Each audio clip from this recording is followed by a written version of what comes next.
Assalamualaikum warahmatullahi wabarakatuh.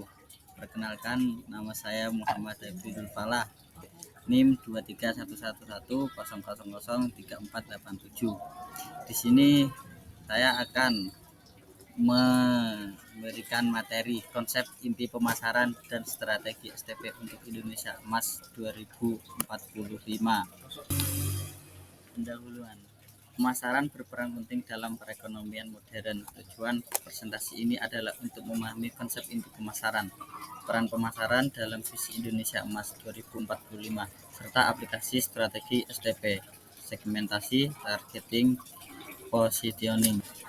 Konsep inti pemasaran. 1. Kepuasan pelanggan. Pemasaran berfokus pada memahami dan memenuhi kebutuhan serta keinginan pelanggan. 2. Segmentasi pasar. Mengelompokkan konsumen dalam segmen berdasarkan karakteristik tertentu untuk menyesuaikan penawaran produk dan strategi komunikasi. 3. Penciptaan nilai.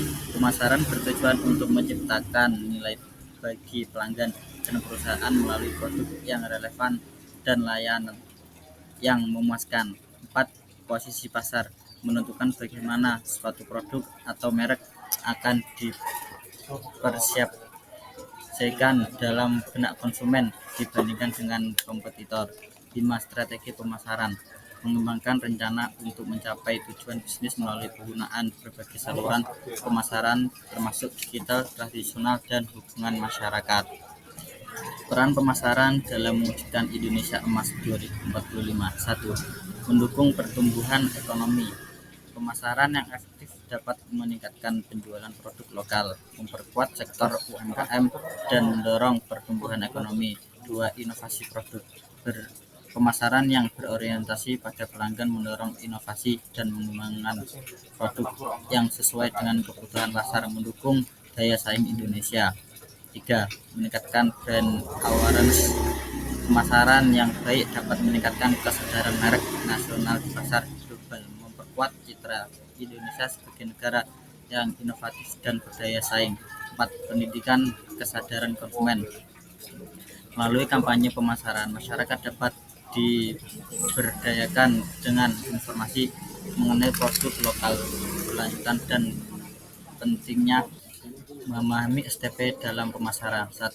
Segmentasi. Proses membagi pasar menjadi kelompok-kelompok yang lebih kecil berdasarkan karakteristik tertentu. 2. Targeting. Memilih satu atau lebih segmen pasar yang akan dijadikan target untuk pemasaran. 3. Positioning. Menentukan bagaimana produk atau merek akan dipersiapkan dalam benak pelanggan dibandingkan dengan pesaing yang lain. Tool segmenting. 1. Analisis data demografis menggunakan data statistik seperti usia, jenis kelamin, pendapatan, dan pendidikan untuk mengidentifikasi segmen pasar. 2. Segmentasi geografis menggunakan informasi tentang lokasi seperti negara, kota, atau bahan lingkungan untuk menentukan segmen. 3. Analisis psikografis menggali nilai minat, gaya hidup, dan kepribadian untuk memahami perilaku pelanggan. Tool targeting. 1. Analisis SWOT mengidentifikasi kekuatan, kelemahan, peluang, dan ancaman untuk menentukan segmen pasar yang paling menguntungkan. 2. Profil pelanggan. Mengembangkan profil pelanggan ideal berdasarkan data demografis, psikografis, dan perilaku yang sudah dikumpulkan. 3. Analisis persaingan. Menilai segmen yang dilayani oleh pesaing dan mencari celah di pasar yang bisa dimanfaatkan. Tool positioning. 1. Analisis perbandingan. Membandingkan fitur, manfaat, dan nilai dari produk atau layanan dengan pesaing untuk menentukan keunggulan kompetitif. 2. Segmentasi pelanggan.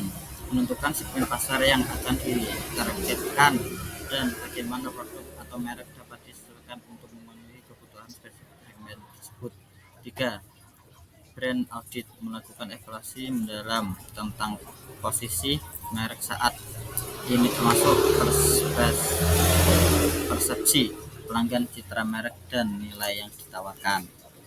Selanjutnya, studi kasus PT XYZ. 1. Positioning. Produk premium dan berkualitas tinggi untuk membedakan dari pesaing. 2. Target pasar segmen menengah ke atas. 3.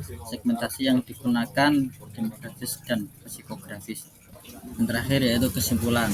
Pentingnya memahami konsep inti pemasaran. Pemasaran strategi berperan penting dalam Indonesia Emas 2045. STP adalah alat efektif untuk memaksimalkan nilai pasar dan keuntungan perusahaan.